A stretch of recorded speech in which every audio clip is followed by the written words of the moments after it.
um, search for that one, tutorial lab. I want to show them for the online people. Firefox on corner. Okay, perfect. Tutorial lab. Tutorials point.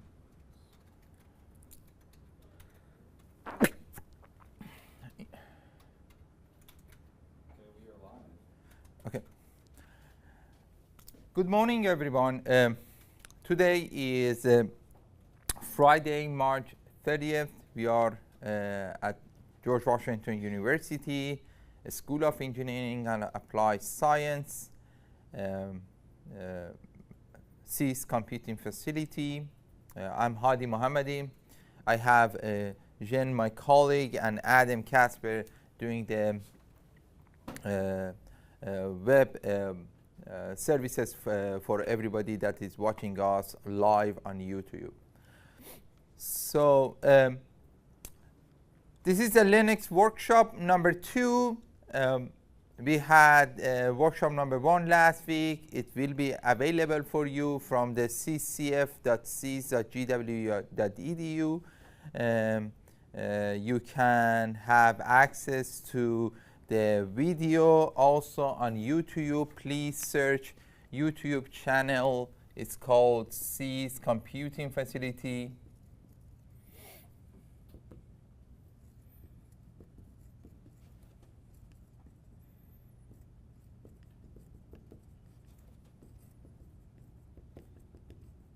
Please subscribe us and let us know if you have any feedback. We are going to add more workshops to our channel for education and research purposes.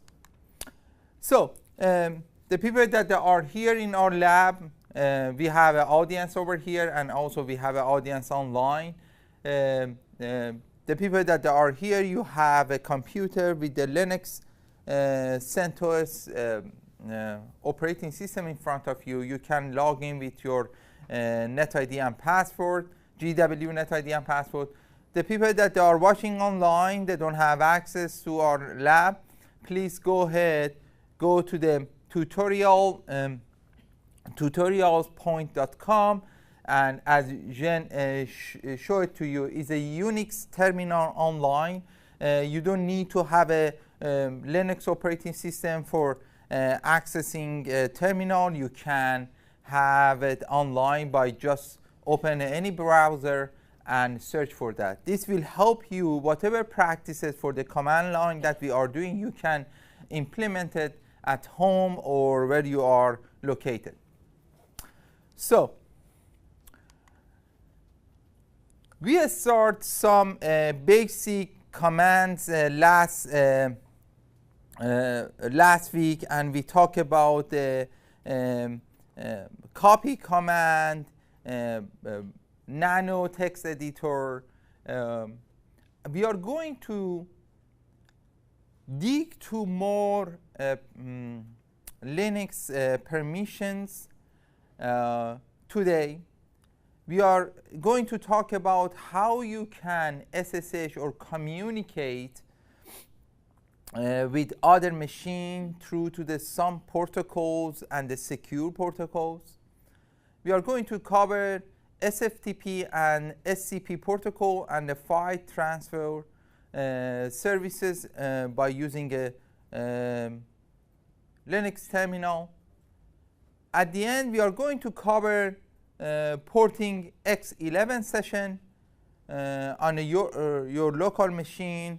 We talk about that, how we can have a GUI interface instead of running commands on the terminal.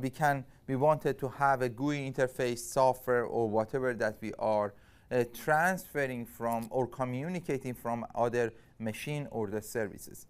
At the end, we wrap up the session with the modules, a Linux module today. So last week we talked about the Linux files and the hierarchy and the structure or architecture of the Linux. So as I said, on Linux we are using everything is based on the file system, is like a trees, and the root on top level, which is a forward slash, it occupying or composing of the bunch of the files, and under those files we have some files and directories. So for these directories and the file in Linux system, there is a permission. What is the permission? How would be the format of the permission? And how we can set the permissions for the other people that can be user, or other user can use that file that they are they wanted to have it in their profile. So we are going to talk about this. Permission format. There is a permission format. As you can see that, I'm going to write it down over here as well. DRWX.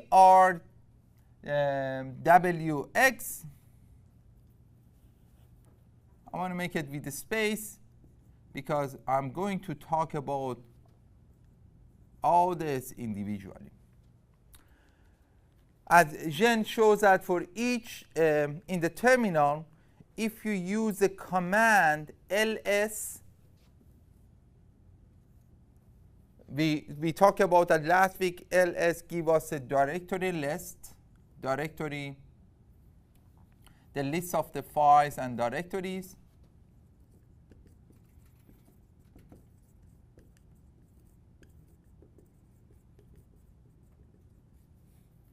So with the option dash ls dash la, give us more details about each files and directories.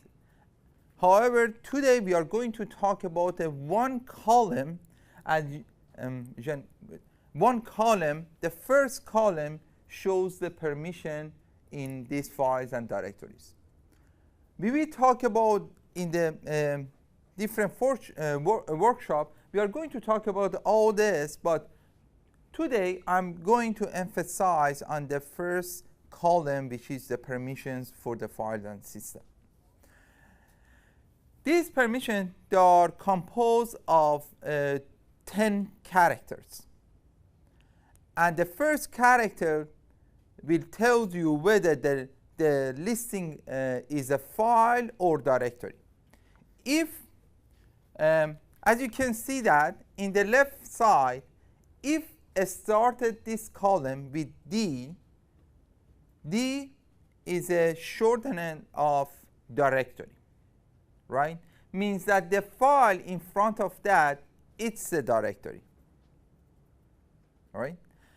If the column start with dash, such as this,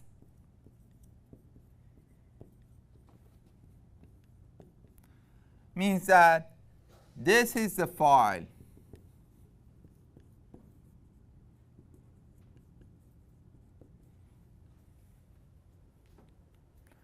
Because as a user, when you are changing the permission, when you are managing the permission, you need to know, are you managing a permission based on the folder, based on the file, or what you want to do and proceed for the managing a permission. So we can, now I want to talk about each character. The first character after the first column, we talk about this. The first character is R, which is short for the read. W, short for write. X, short for execute. Read, write, execute. The first, I want to use the different markers for emphasizing. The first group, or the first character, read, write, execute, is for the owner.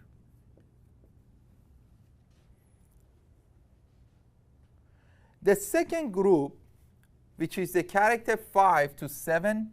This is character 1, character 2, 3, 4, 5, 6, 7, 8, 9, 10. That's our 10 character for the permission. The second is managing the permission or showing the permission for the group. As you can see that Gen showing in the terminal. Character 8 to 10 is talking or is a permission for others.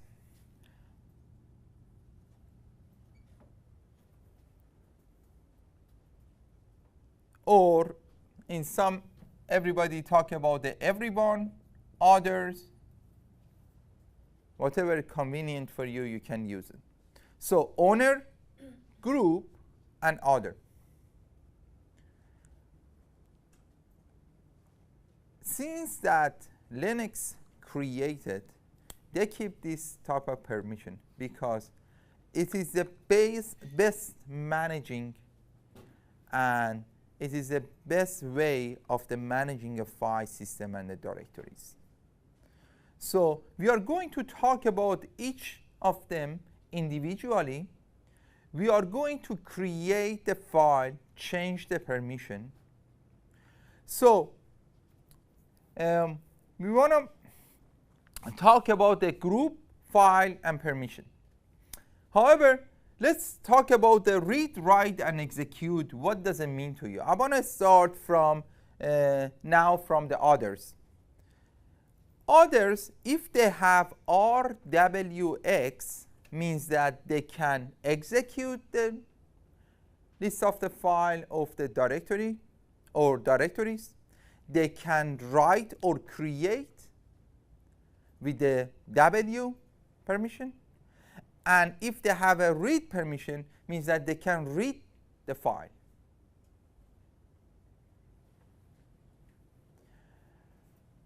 If it's going to do the same for the group and the owner.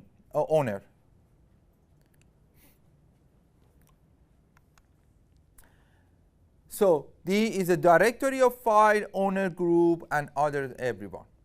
So we are going to practice one file, create the file, see the permission, change the permission. So I want to ask Jean, please go ahead and everyone get the open the terminal, please, and use the command pwd.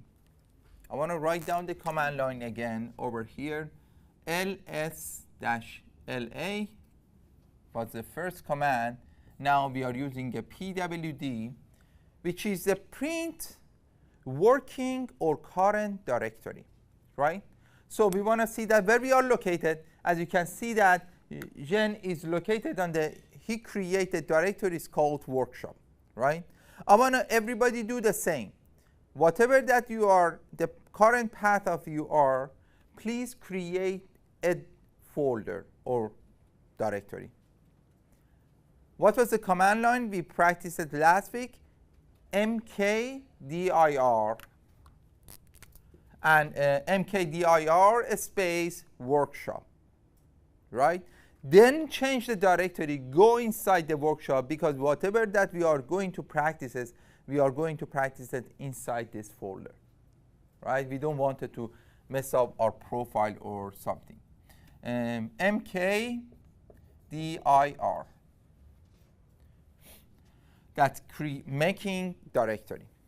Please do it. Then you go inside the directory as Jean did already, and get the command line result of the pwd. As you can see that you are inside the workshop directory. So now inside the workshop directory, obviously you can if you get the command ls-la, you don't have anything on that, right? So please go ahead, create the file, but we are not going to write anything on those files, right? So we want to use, if you remember, we are using a touch command to create a text file, right? Touch command, file name 01.txt. So when you create it, you are, as an owner, should have some permission. The group that you are part of that should have a permission, and the other. How this permission come up as a default? That is the inside the etc and the file system permission directory. You can change this default permission, whatever that you are creating the file system or any file and the directory, it will get that default permission. However, it's going to be a little more advanced level. We are going to talk about the configuration files and the changing the file and the system directories. So now I don't want to discuss it over here because it's it takes a lot of time to talk about that. However, we are going back to the file that Jean created. As you can see that the file started with dash, obviously, because it's a file, is a text file, is not the directory. It shouldn't start with D. So it starts with dash. RW means that owner, which is Jean, can read and write on this file. He cannot execute it.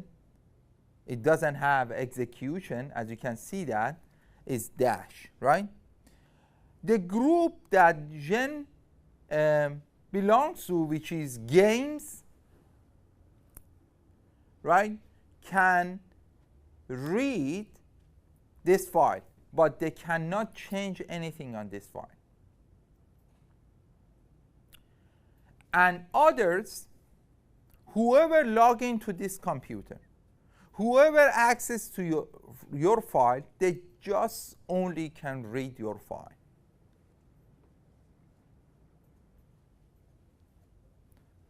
Right? So these are the permission details of the file that is created. 1,000 files that you created is going to have this default permission, unless you change it. Right? So if you want to practice it, if you want, you can change the, let's add something to this file. Let's write down something on this file and see that do I have a permission or not. Type echo, quotation, hello world, and so we practiced last week about grader character, right? We want to say print this or type this or add this file to the file system. As you can see that it was a 2 character, it was a 1 grader and the double graded characters. 1 grader, if you remember that, it was the time that you want to overwrite the file. Double graded characters is at the time that you want to append to the file. You don't want it to clear it all, whatever that was exists on the file. So if you do this, click enter, it will add this hello world in the last line existed on your file system. If you get, and you see that the cat is different, the bytes of the file is changed, the capacity of the file is changed. And if you say cat, the file name, cat, you remember it was coming from concatenation. It was last week. Actually, this is very great that we are practicing last week, last workshop, and today workshop. So it should print it out hello world on your terminal, the first line after the cursor. So the only thing that is changed basically, when gen has a write access, write permission, let's say the write permission is a perfect word that we can use it. For this file, he can modify the file, he can write the file, he can delete the file, because he's the owner, right? He has read and write access. So how we can change the permission? Okay, I want to change the permission. I want to give them my group, they have the same permission.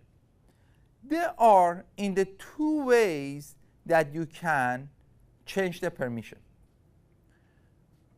One way is that using an alphabetic command. The other way is that using a number command. Technical people, they are using a number command because it's easier to type, faster, or whatever that you are comfortable with that, please forward it. But we are going to practice it both of the command line over here. chmod. So last week it was I think that is March 23rd. We talk about man pages, which is a documentation pages. The man pages, it will help you give a documentation of a command line. If you don't know, if you for those beginners or for those people, they need to see that what would be the option arguments for the command line. They use the man pages.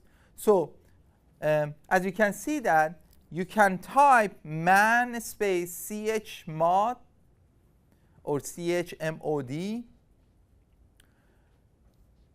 On a man pages, it says that chmod is a command for change file mode bits. Means that you can modify the file permission. So it gives you a lot of information. It gives you practices how you can change the permission and the option. So let's get out of this. I want to type man and chmod.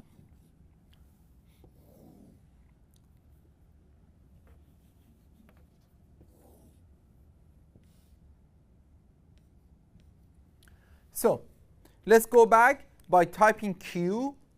It will help you come back to the terminal. So now we want to change the file, change the permission for the file name 01.txt that we just created, right? So we typed chmod space. So do you remember we said that our group had the read access, but we want to change this. The people belong to the same group with us. They can modify this file. They can have a write access, right? So what we can do, as you can see in the slide, for the chmod, you can use UGO for abbreviation of user, group, and other. I want to use over here. Adam, if I write over here, do you have me? Okay. chmod. So you can use U or G or O for user, group, and O, and you can use a plus sign, which is added. What would you like to give this people? Right. Plus sign. You can use RW or X.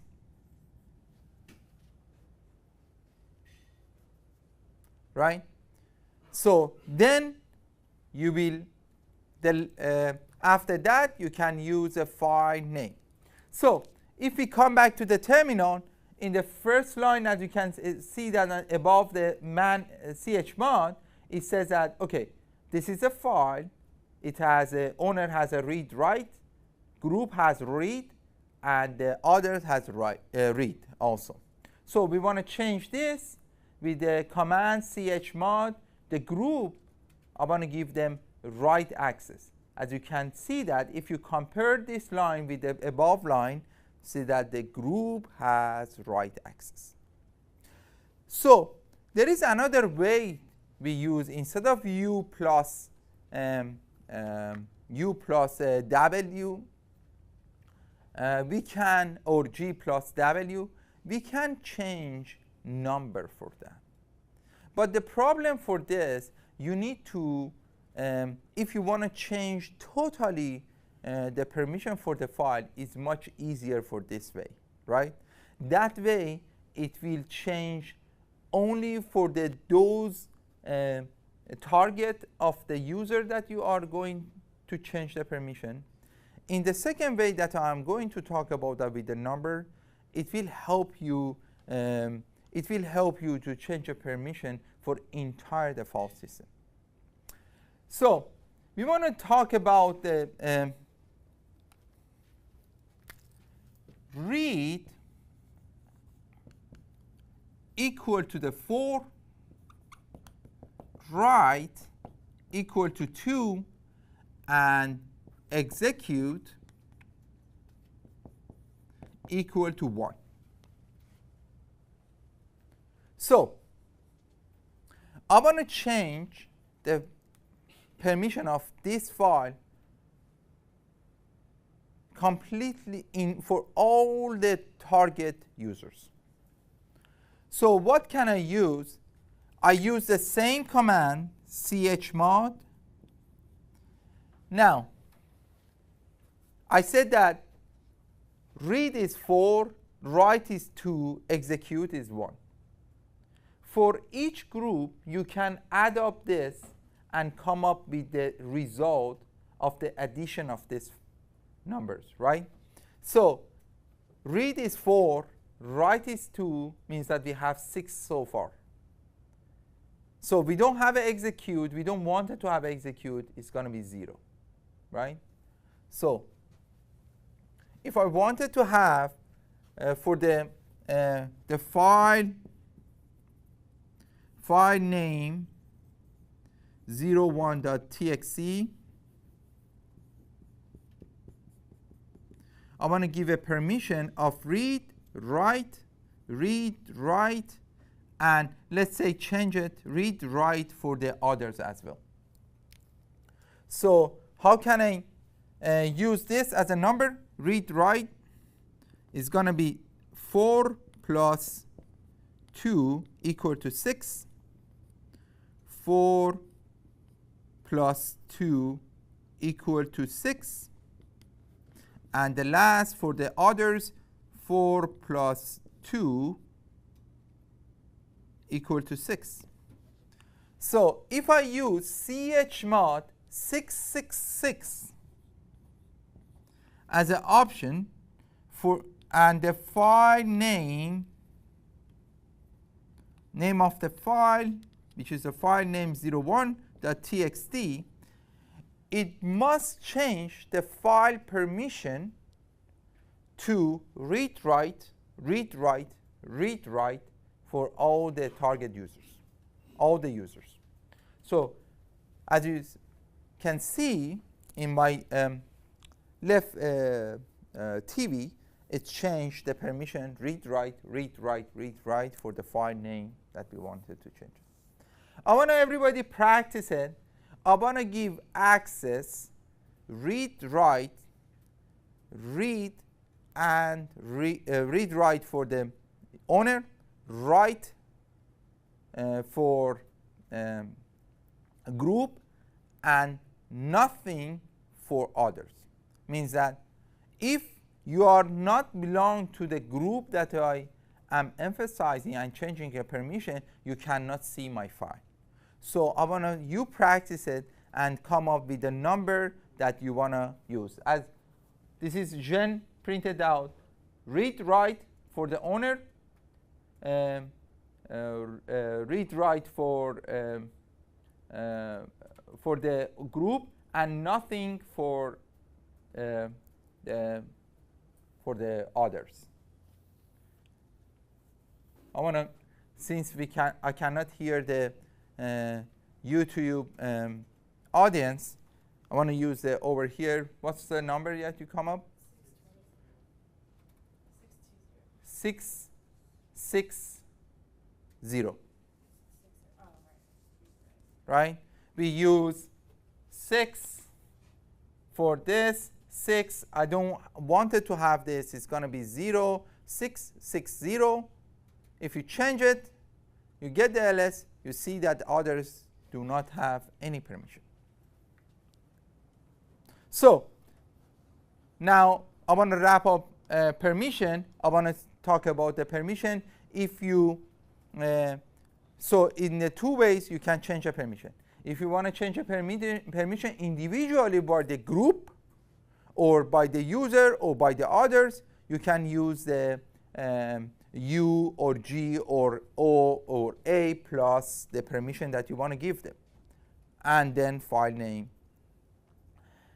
If you want to change the permission, if you want to take the permission with the same command, instead of using a plus, you can use minus character. You will take the permission out. Plus, give the permission, minus, take the permission. Right? So if you use this, you can manage the permission of the file or directory. However, if you want to change the permission, you don't want to deal with this. Okay, it was plus. You want to change totally the permission of this. You can use the numbers by using the numbers in the middle instead of using this. So, very quick question. If you want to give full permission, read, write, execute, read, write, execute, read, write, execute for the one file, for that file for everybody, what's the number that you have to use? 777. It's like Boeing model 777. And as you can see, that Jean change the permission, read, write, execute, read, write, execute, read, write, execute for the file. So let's move on to the exercise, create the file with the permission. Let's move on to the SSH protocol. What is SSH? SSH is called, known as Secure Socket Shell, is a network protocol that provides the administrators with a secure way to access a remote computer or server. When I'm saying and I'm talking about secure way, means that entire your traffic is encrypted. If with the network analyzer software such as Wireshark, somebody tapped to your network traffic, they cannot see your network traffic.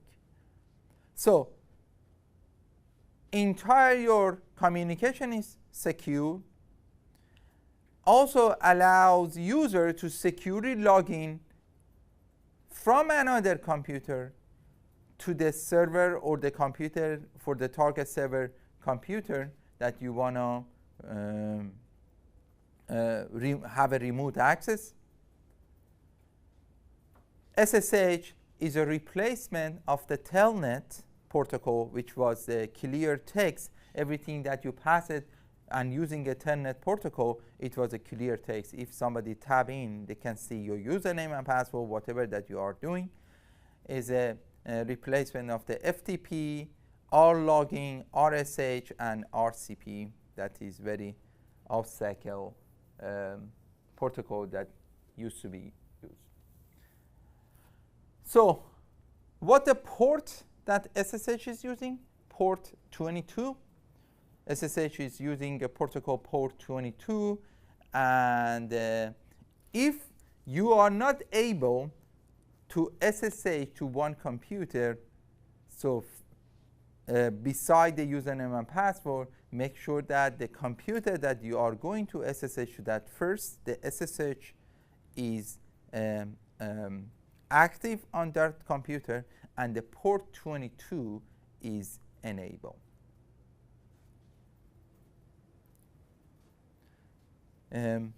Jen show you the man document, man command for the SSH, shows more information about the SSH, how you can use the SSH, the options and the argument exist for the SSH.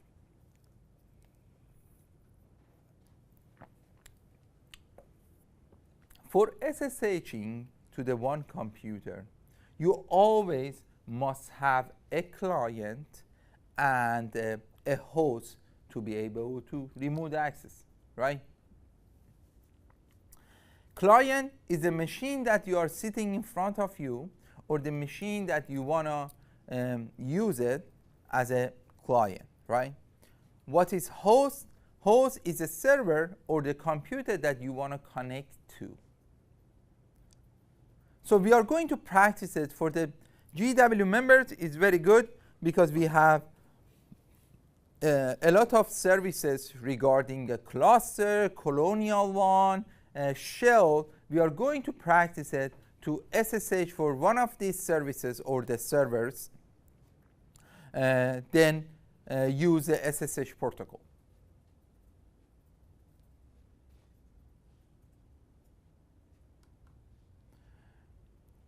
SSH authentication. As I said, SSH is a secure way, so it means that you need to have an authentication. There is a two method of the authentication. One is that they're using a password authentication, means that you use a username and password, and it does not as secure as key encryption. However, is easier to set up. You use the username and password. Another way of the authentication is that we are using the key authentication, which is a little advanced. It's more secure than password authentication. It's difficult to set up, but it's easier to use after the setting up the key authentication way for SSH authentication and remote control. So how we can, if you ask me, okay, I want to have a one server to connect to, what type of the client that I can have? I should always use a Linux computer to SSH to another Linux computer, or what's my privilege? If you want to SSH to one computer, the hosting computer that you are going to SSH to must have the SSH client, obviously, right? However, the client that you want to connect to the another server doesn't need to be a Linux computer. It can be an iPhone. It can be a Windows computer operating system. However, for these purposes, and this operating system or the iOS devices, Android devices, you need to have a software, right? So to do this SSH, there are plenty free, non-commercial use for and the software available in the internet. SSH can complex services over the same connection. You can have multiple SSH connection. You can on your client. You can also jump from one connection or the to the one server to another server. So there are a lot of features of SSH that will help you. You have easy access, easy work with. One of the most powerful functions of the multiplexing is the port forwarding or tunneling. This is for the security purposes of the SSH, for the port forwarding and tunneling. If SSH can, when SSH can securely tunnel in the insecure application like POP3, SMMT, IMAP, or CVS, then make it secure traffic, right? These tunnel of SSH make entire your traffic encrypted, and unauthorized user cannot have access to that traffic or see the traffic. So for the audience sitting over here, please go ahead and practice. We want to practice the SSH with one of the services that a School of Engineering provided to the school member. Please SSH to the shell by using a NetID, GW NetID at shell.cs.gw.edu, and SSH username at the server that you want to SSH to. Then enter your GW NetID password. There we go. Welcome to the another server that is located in another place, might be located in the server room, you don't know, but you can have access. There are a lot of features and the good privilege of using a SSH. You will be shocked to use this protocol because it will help you. Let's say I want to talk about this a little bit, about the privilege of SSH. I do have a computer with 4 GB memory running a Linux. It's not very powerful computer, right? But the only thing that I have a terminal to SSH to the another computer, right? So for example, you are as an engineer, if you want to use MATLAB software, for sure, first of all, you need to have a MATLAB. You need to have a software installed on your client machine. Second, you need to have a powerful computer to run the MATLAB. So how can I solve this issue? We are, as a computer facility, provide the a cluster for these purposes. Means that you can SSH to our server, which is Shell. We have a lot of software providing for you. You don't need to use any licenses. We are using a license because the software is running on that server, right? So you don't need to have a powerful computer. You can run it easily on your computer without using any power on your computer, right? So it will run your job and just give you a result. This is one of the smallest benefits of using SSH. There are plenty features and options for the SSH that we are going to cover in the couple of slides. So let's go back. As you can see that gen type host name. So when I'm using a terminal, when I SSH to the one server, the environment of my terminal changes to that server, right? I am right now, if I say PWD, I am in the different server, different file system, because it changed. So every time, if you are become more advanced, SSH to the different servers, you forget where you are right now. By typing only host name, it will the host name. It will help you to tell you where you are. Okay?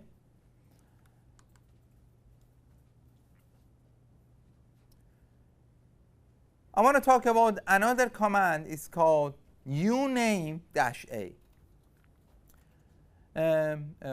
Jen, can you say man uname?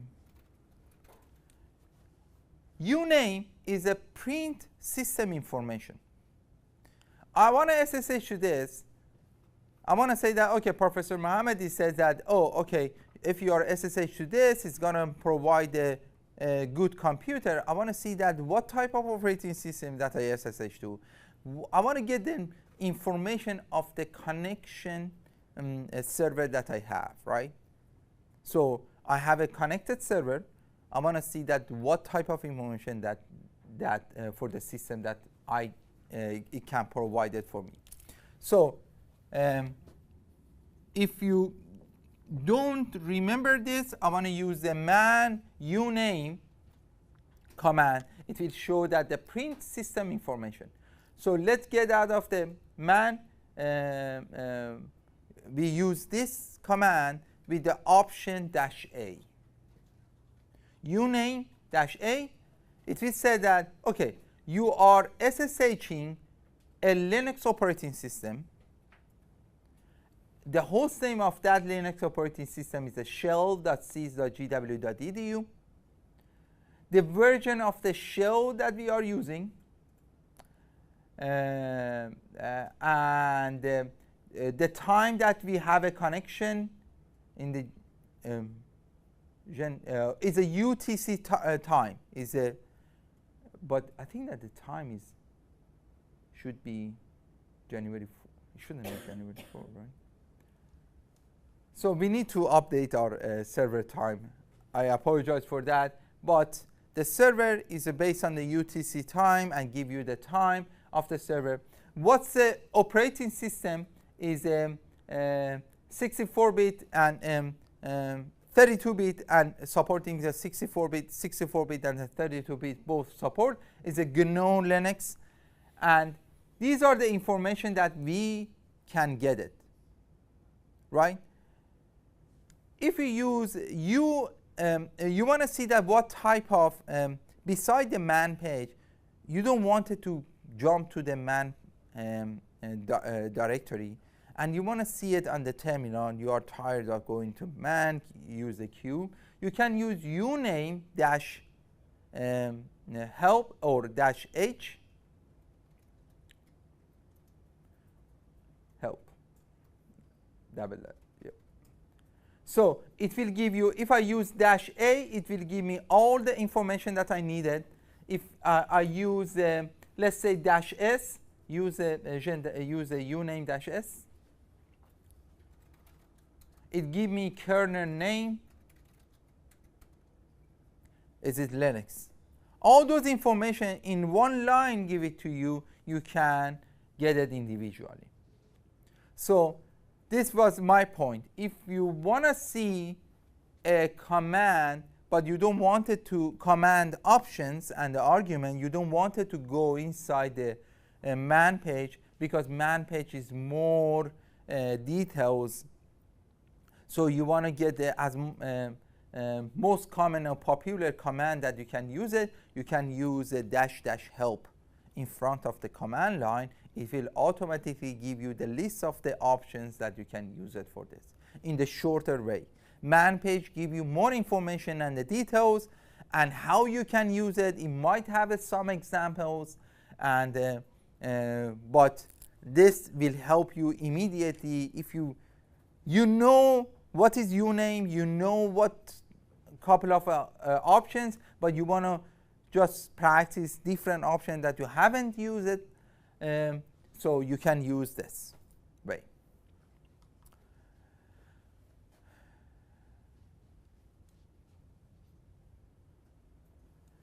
The big capability and advantage of SSH is that the time you can control a server without having a physical access. You know that data center is always cold, and you cannot have your coffee with you when you are going to the data center. You cannot have your water with you. So there are a lot of limitations. You have to stand up. There is no seat. You want to manage one server without physically access to that server. So you can remotely access to the server by just simply using a SSH protocol.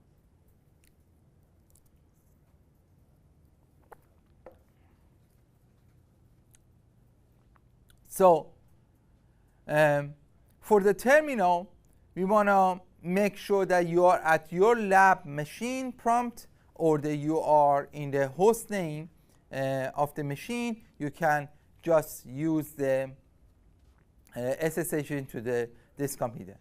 But I didn't talk about that, how you can get out from SSH, how you leave the remote computer by simply using exit command.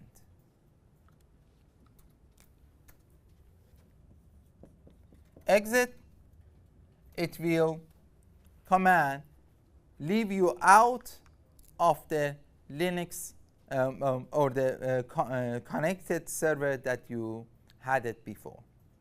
And I want to test it out the host name. When you type host name, it will print it out the new information of the host name. So use that, and the what server pop up, it's going to be the name of the computer in front of you that you have it. For the YouTube channel viewers, I would highly recommend, if you want to practice SSH, you can simply create another computer, or find a way. If you are a GW members, you can use our shell.cisa.gw.edu. If you are a CIS member, you can easily use this. If you are a GW member, you can use a Canonical one to log in with that server. And if you are non-GW members, I would highly recommend, there are plenty uncommercial, or you can create an AWS server, you SSH to that AWS server. You can create an AWS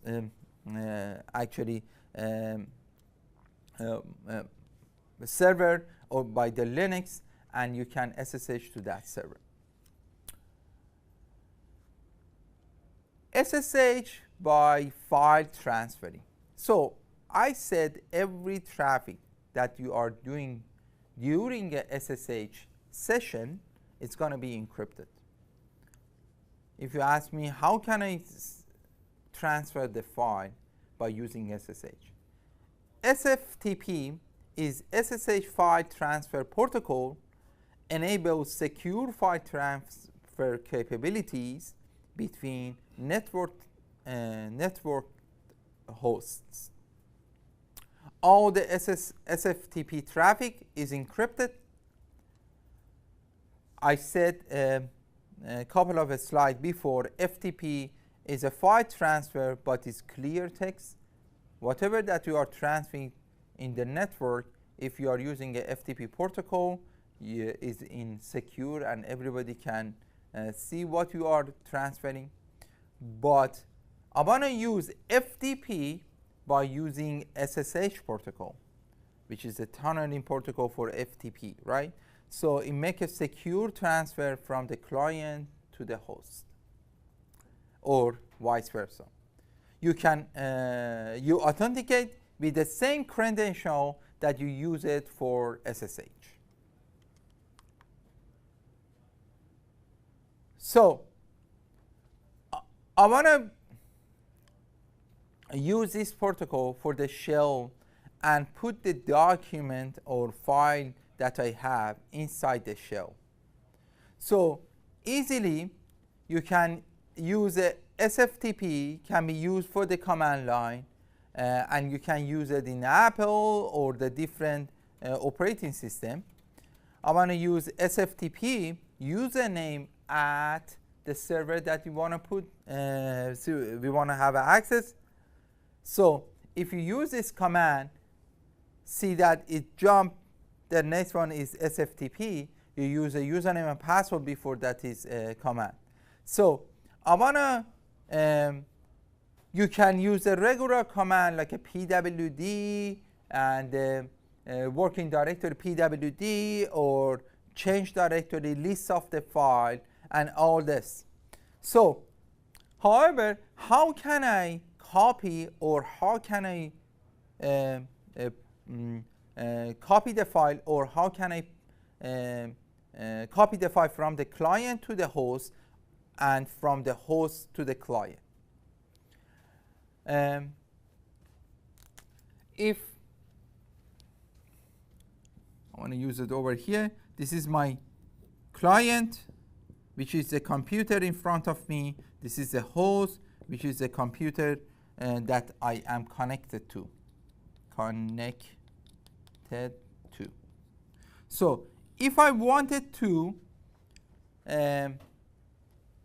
copy a file and put it in the server, I use PUT, that's basically put, or copying a file and transferring a file to the server. When we are transferring, are we cutting and pasting? No, we are copying. The file will stay in your client machine, but a copy of the file transferred to the server. If I wanted to get the file from, or copy the file from the server that I am connecting to my local computer, I use get command. So do you remember that we had the file that we created a file name in the workshop, right? I want to copy that file and put it in the folder of the server that I have. So Jen, can you do that? Use the put command, the directory of the file name.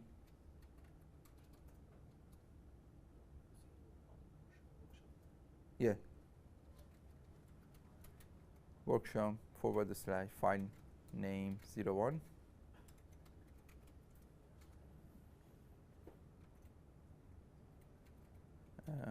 I think at home, your name. Yeah. So, Jen, can you block that put, the second put that you have, block it? So, yeah, that's what, exactly. Yeah. What Jen did, when you are SFTP to the command, to the server, I'm sorry, using a SFTP command, SFTP to the server, at the beginning of this, Jen did the PWD, which is a remote working directory, which is a home sees his username, right? So when he used this, then he got the ls, it's a desktop document, and so forth, the file directories, right?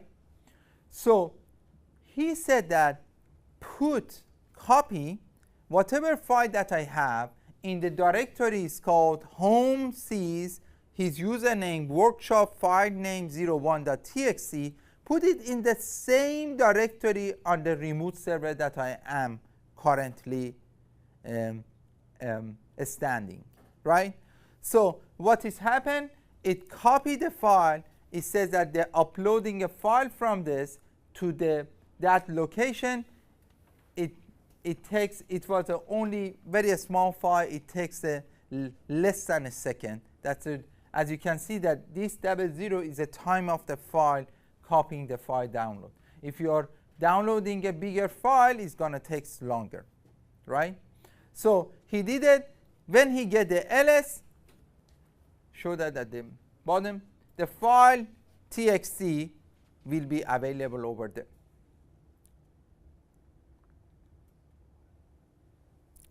That is the put command. So this file, it was encrypted. Nobody could see our traffic. Unauthorized user couldn't access to this.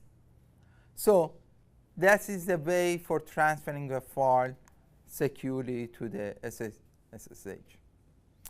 So if you ask me, Professor, can we have a GUI interface? I'm a little uncomfortable for transferring a file to the another server by terminal. I want to use it, drag and drop it. I want to use a way to be able to drag and drop the file.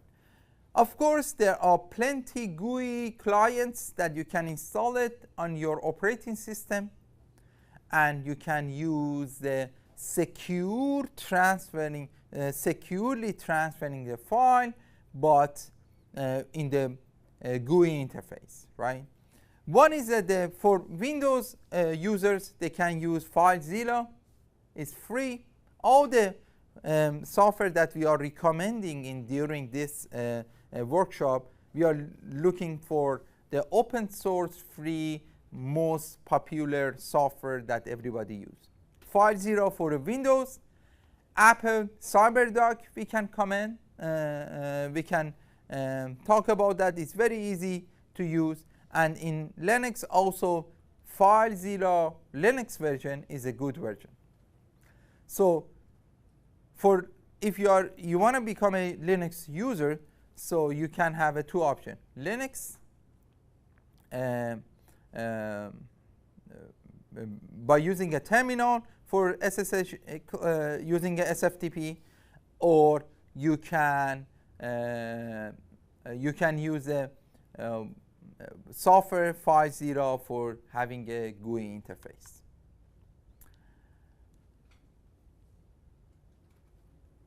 If I wanted to secure, get the ls, pwd, and the ls. Okay. If you want to copy securely copy the files or the directories between the remote connection, there is another protocol is using SSH protocol for doing encryption and secure transferring, copying the file. SCP, which is a secure copy, is using a SSH protocol, using a command SSH for transferring the file by using a password or phrases for authentication.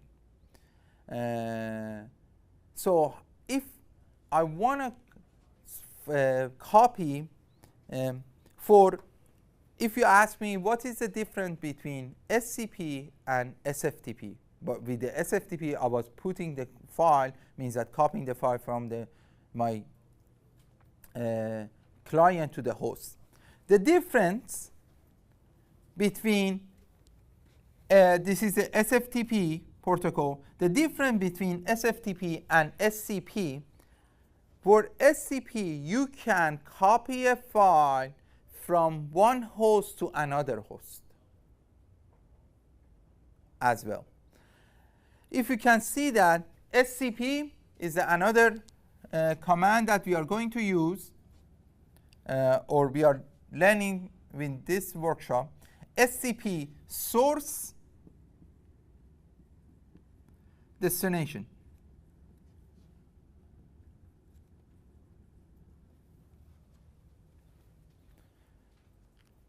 Means that you use a SCP, means that secure copying the file.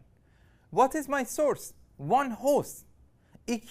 You can use one remotely connected server to another remotely connected server or network server. So you don't need to connect one file locally to another host. You can use SCP connecting one host to another host. So how we can use it is SCP user at host column the file.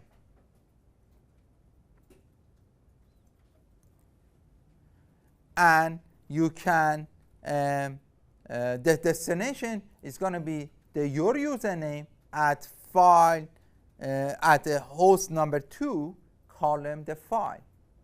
So if you tell me, okay, my file is located in this directory, yeah, you can use the directory, but you need to ensure that you are using a column sign.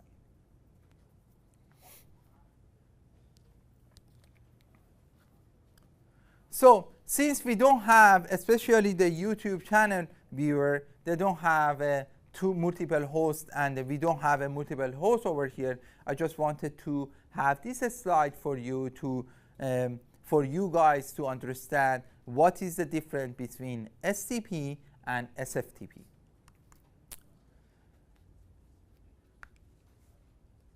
This is an example. Oh, by the way, the slide will be available on our website. Is ccf.cs.gwu.edu under support workshop.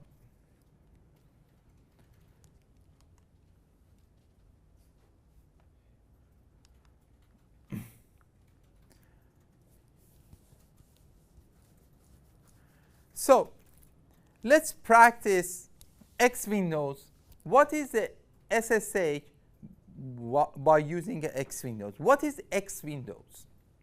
X Windows, X or X Windows was designed from the beginning to be network centric and adopted a client server model. It provides a graphical user interface for Linux applications.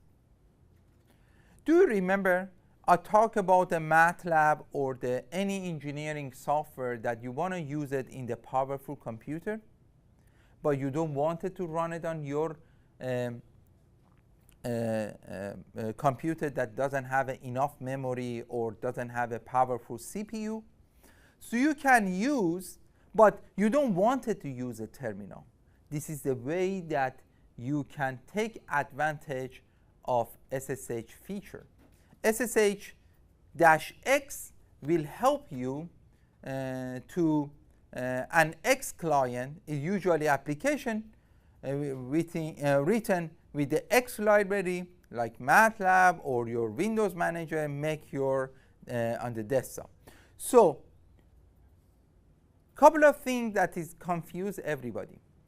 When you are SSHing to the computer, you are, or the server, you are using that server or host resources.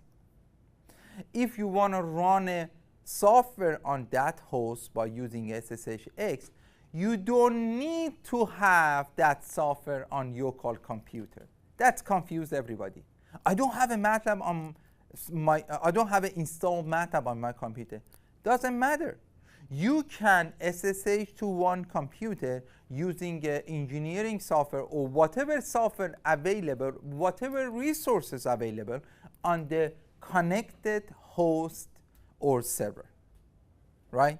So it doesn't require you have that resources locally installed on your computer or available on your computer. So this is our machine.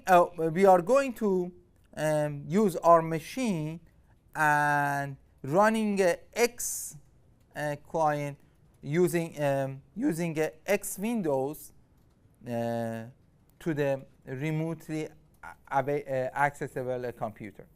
So Jen, can you block the SSH, bolded SSH? So how you can use the X Windows? By simply use SSH-capital X. SSH-capital X username at the server that you wanna log into, or you wanna, remote access to, you can use it.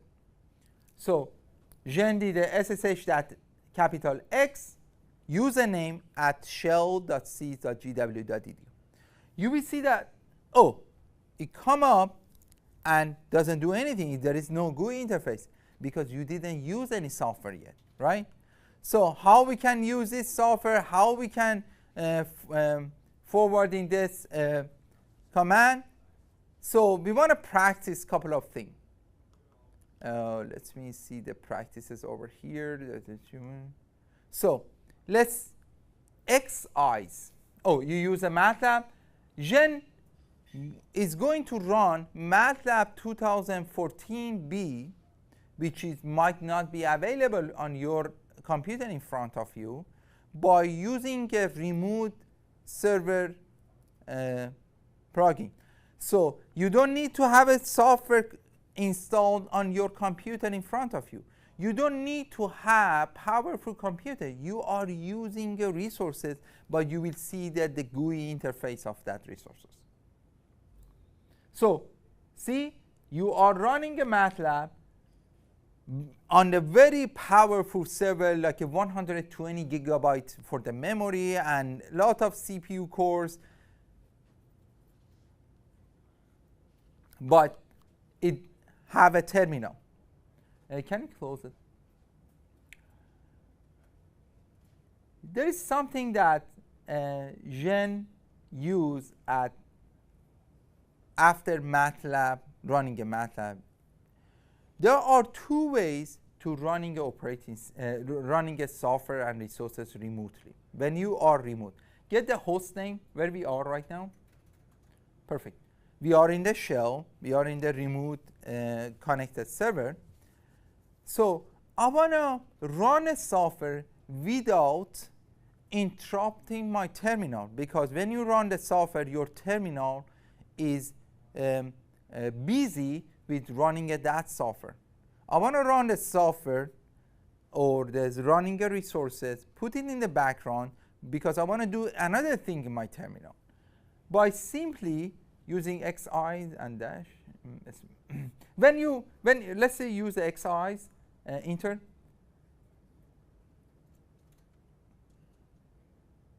Oh, it doesn't have a command. Xclock, root xclock.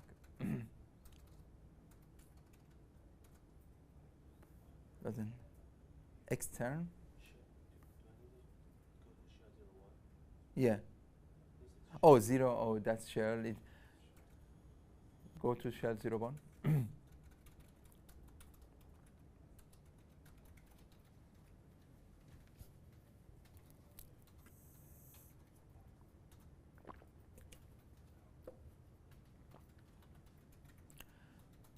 So the software that we have it for the workshop, actually the command that we have it for the workshop is it can be available on the different server. It's called shell 01.c.gw.edu, and Gen did it.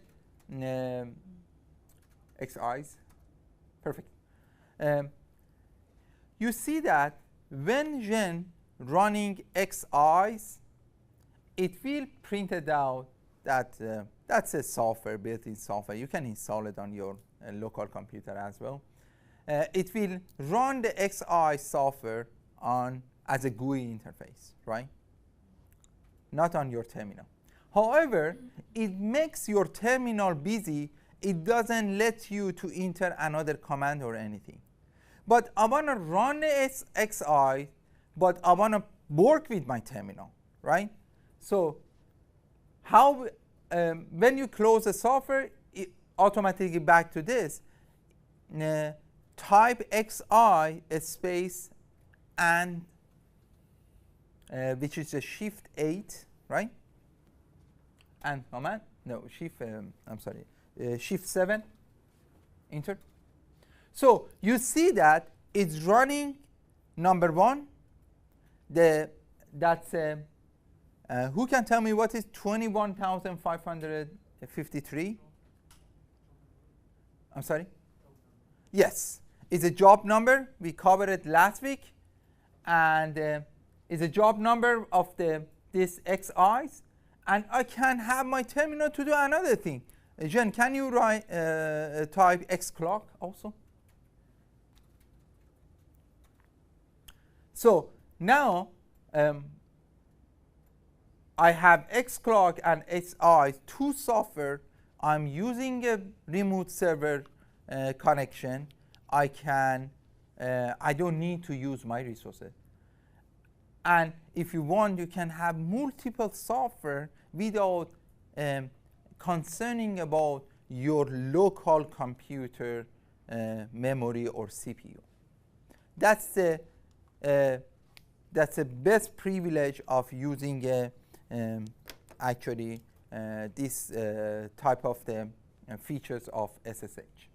So when you close it and you can come back, you can have a multiple XIs, XClog, and using a AND sign after a space after the software or the resources that you want to use it in front of that and get all this privilege. So this was our workshop 2 that we have. Thank you so much for attending to the workshop number 2.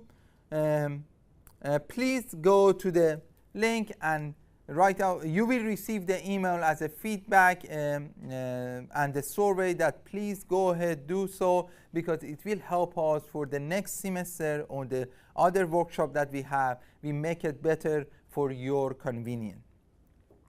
And for the YouTube channel viewer, thank you so much for watching us. Please subscribe to our channel, and please let us know if you need any workshop. If you and also we have some resources. If you need a workshop you think that is good for your education, and please request it. We voted for that to see that if we can provide that workshop for you on YouTube channel. Thank you so much.